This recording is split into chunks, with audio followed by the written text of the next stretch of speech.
Before proceeding with the remarks, which I propose to make on Webster's definitions of sundry words, I would observe that his dictionary, in my opinion, is superior to any other English dictionary that has fallen under my observation. Perhaps no other lexicographer ever paid equal attention to a work of the kind, or was better qualified for the task. He has spent the greater portion of a long life in scholastic pursuits, in writing school books, in which he has made great improvements on the works of others of a kindred class, in making himself master of the languages from which the English is derived, and by that means acquiring an accurate understanding of it. And he has produced a work that does honor to literature and to his country. It has been republished in England and adopted by some of the universities of that country as a standard work. It is probable that Webster's dictionary is a greater improvement on Johnson's than that of the latter on Bailey's. Bailey, by the way, was a man of consummate learning. The authorities adduced by Johnson in support of his definitions, and which are generally supposed to have been searched out by him, were chiefly prepared to his hand by Bailey and published in the folio edition of his dictionary. Johnson would not have undertaken that drudgery. Although there might have been an apology for this display of learning when Bailey published, as the language was not then perhaps permanently fixed, there could be little need of its continuance by his successor. What is wanted in a dictionary is only the established meanings of words, without regard to the authors who first made use of them in the sense given. It is evident that Dr. Johnson could have paid but little attention to the compilation of his dictionary. From 1747 to 1755, says Davenport, in his Dictionary of Biography, he was engaged in his English dictionary. In the interval, however, he gave to the world The Vanity of Human Wishes, The Rambler, and The Tragedy of Irene. These labors, however, were more productive of fame than of profit. He was still obliged to toil to provide for the passing day, and thus necessity called into existence the Idler, Rasselas, and various productions of less consequence. At length, in 1762, a pension of £300 was granted to him by the Crown. When the avocations of the doctor at the time he was concocting his dictionary are taken into consideration, it is clear he could not devote much labor to that work. Indeed, he seems to despise the occupation, for he defines a lexicographer, a writer of dictionaries, a harmless drudge that busies himself in tracing the original and detailing the signification of words, saying in effect that the employment was beneath the attention of the Leviathan of literature, Dr. Johnson. This, from almost any other man, would be pronounced pedantic affectation. At any rate, the light manner in which he treats the subject is prima facie evidence that he would not pay that assiduous attention to it which its importance required. Although a person may not be qualified to take a full view of the whole ground of a survey, he may be so well acquainted with its minute parts as to point out defects. Humanum est errare. And it would be strange that no error should occur in the formation of a dictionary, particularly of a language deriving its origin from so many sources as that of the English. After these introductory observations, as an apology for my undertaking, I proceed to examine the etymologies and definition of certain words, as given by Mr. Webster. Yankee, a corrupt pronunciation of the word English, by the native Indians of America. Heckwelder, edition of 1839. It was suggested to Mr. Webster that the vast difference in the sounds of the words Yankee and English rendered it morally impossible that the former could be a corrupt pronunciation of the latter, and the obvious origin of the word was pointed out to him. In his last edition, 1841, he adds to the foregoing, or more probably of the French word Anglois, retaining the obsolete spelling of the word, which renders it to an American ear nearly as foreign to the sound of Yankee as the word English. In fact, he leaves the origin of the word involved in darkness and uncertainty. The oi, in the above and the like words, is said to have been changed by Voltaire into AI. The origin of the term evidently arose thus. The Canadian French, of course, called the first settlers of New England l'anglais, be English, pronounced Angla, which with the Indians might easily slide into Yanka or Yankee, the French-sounding E as we do A. The authority adduced by Webster, Mr.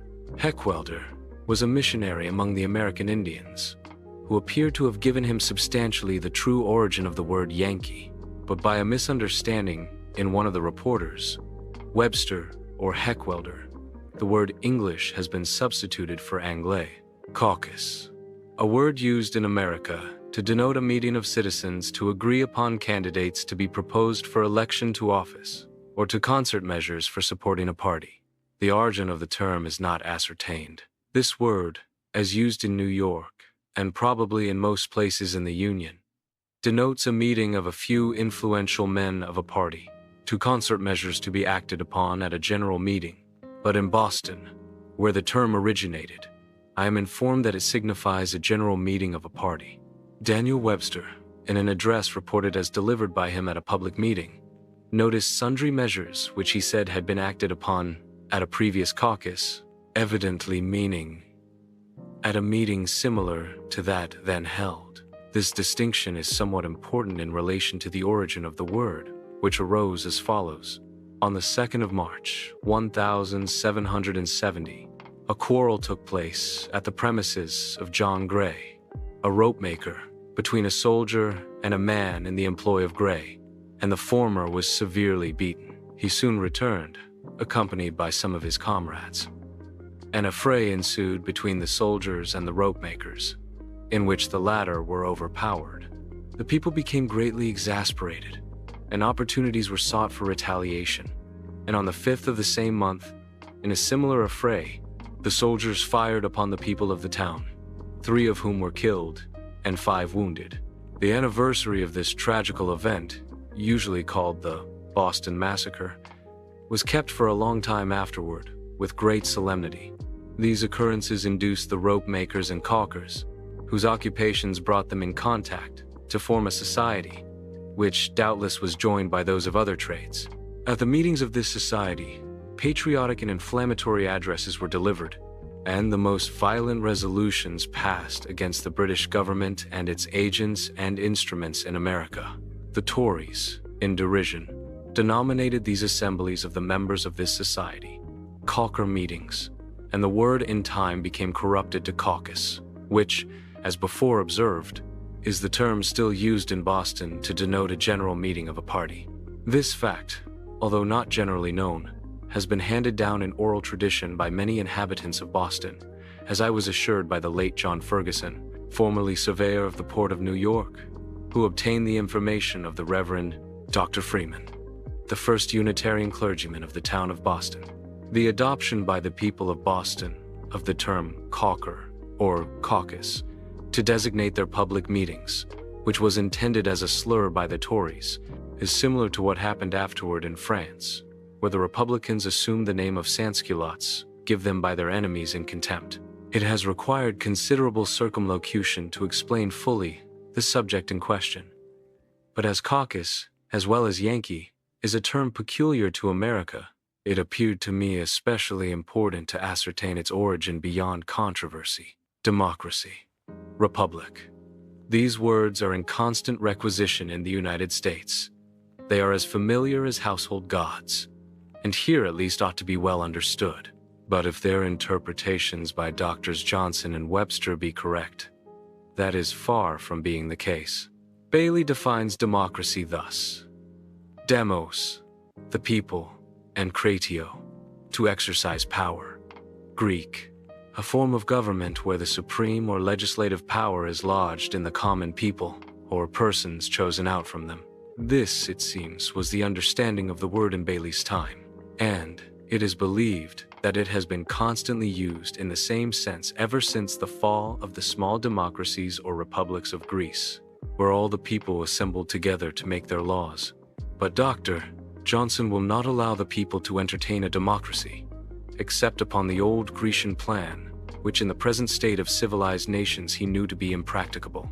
He defines the word: sovereign power lodged in the collective body of the people, that is, gathered into one mass. His definition of republic is commonwealth, state in which the power is lodged in more than one. Common interest, the public. According to this definition, all the governments of Europe are republics, with the exception of the autocracy of Russia, where the power resides in a single individual. This, in fact, is perhaps as much as can fairly be made of the term republic, in reference to its original acceptation and the practice under it by the Romans, from whom it is derived. It bears no intrinsic meaning in regard to the form of government, signifying simply public affairs, without designating the agents for their management. It has, however, a conventional meaning, equivalent to that of democracy. That is, according to Bailey's definition of the latter. Dr. Webster agrees with Dr. Johnson in respect to democracy, but differs from him in regard to republic. He defines these words as follows: democracy, government by the people.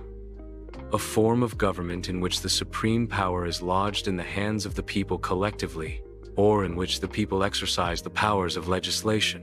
Such was the government of Athens. Republic, res and publica, public affairs.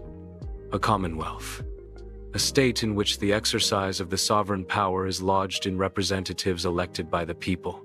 In modern usage, it differs from a democracy or democratic state, in which the people exercise the powers of sovereignty in person. Yet, the democracies of Greece are often called republics. Where does Dr. Webster find the modern usage to justify the distinction he makes? Wherever the power of legislation rests with the body of the people, whether they choose to assemble in mass to make laws, or to appoint agents, as in the United States, to act in behalf of the whole, the government is, to all intents and purposes, a democracy, a government of the people. The power of delegation covers the whole ground, and no lexicographer, whatever objections he may have to the term democracy, can change its established and inherent signification. Since writing the above, I have examined a London copy of Dr.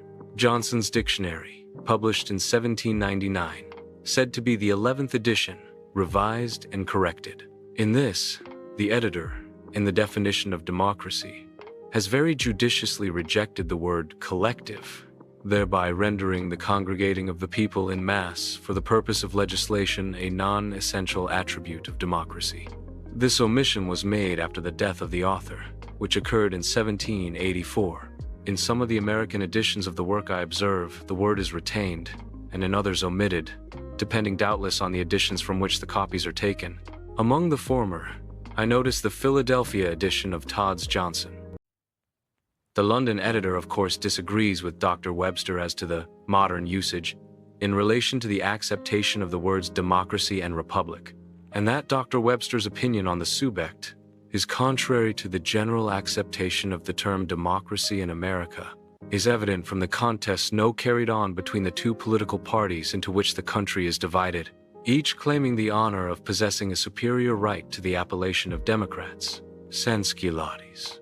French, without breeches, ragged fellows. Words often differ materially, in their practical application, from the original meaning of the constituent parts of which they are compounded. This word was coined in the time of the French Revolution, and applied by the royalists, in contempt, to those who rose against oppression in vindication of their rights, as the Americans had done before, and whose example they followed. The men whom this term was intended to stigmatize immediately adopted the title, and every friend of freedom was denominated a Sansculotte. Lafayette, Condorcet, Brissot were Sansculottes. Nothing was more common in the addresses of the Revolutionary Party than the following: "It is expected that every good Sansculotte will perform his duty to his country and the sacred cause of liberty." These calls were made to all the friends of the Revolution indiscriminately, and surely they were not all ragged fellows. So popular was the name, that when the government changed the calendar, dividing the year into 12 equal months, the 5 intercalary days remaining were called Sansculotte and were consecrated. The first to the festival of genius, the second to that of labor, the third to that of deeds, the fourth to that of rewards, and the fifth to that of opinion. That the meaning of words depends upon the uses to which they are applied, and not always in conformity to their derivations, may be seen by the following examples. Wig literally signifies whey or buttermilk, and it became the name of a party, according to Bailey, in the following singular manner.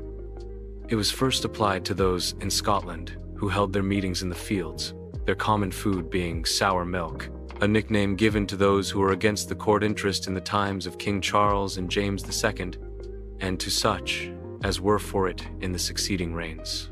So of locofoco, a name given to a political party in the United States, which bears no kind of relation to the professions and principles of those it designates, like that of Sansculotte, which, as we have seen, in the time of the French Revolution indicated the Republican Party.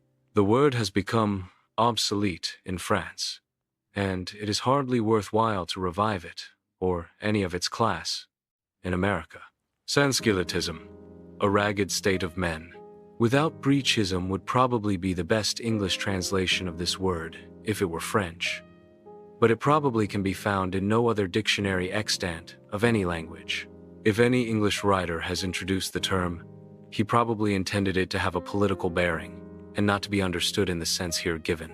Be that as it may, Dr. Webster's dictionary would meet with no great loss if this and the preceding word were expunged, as the following remarks on the English language, by Sir James Mackintosh in his History of England, are not irrelevant to the subject in hand. I will close this article with them.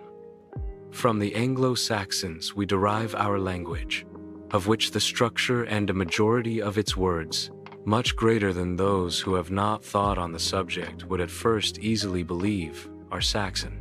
In 79 words of Addison, whose perfect taste preserved him from a pedantic or constrained preference for any portion of our language, we find only 15 Latin. In later times, the language has rebelled against the bad taste of those otherwise vigorous writers, who instead of ennobling their style, like Milton, by the position and combination of words, have tried to raise it by unusual and far-fetched expressions. Dr. Johnson himself, from whose corruptions English style is only now recovering, in 87 words of his fine parallel between Dryden and Pope, has found means to introduce no more than 21 of Latin derivation. In all cases where we have preserved a family of words, the superior significancy of a Saxon over a Latin term is most remarkable. Well-being arises from well-doing is a Saxon phrase, which may be thus rendered into the Latin part of the language. Felicity attends virtue, but how inferior in force is the latter.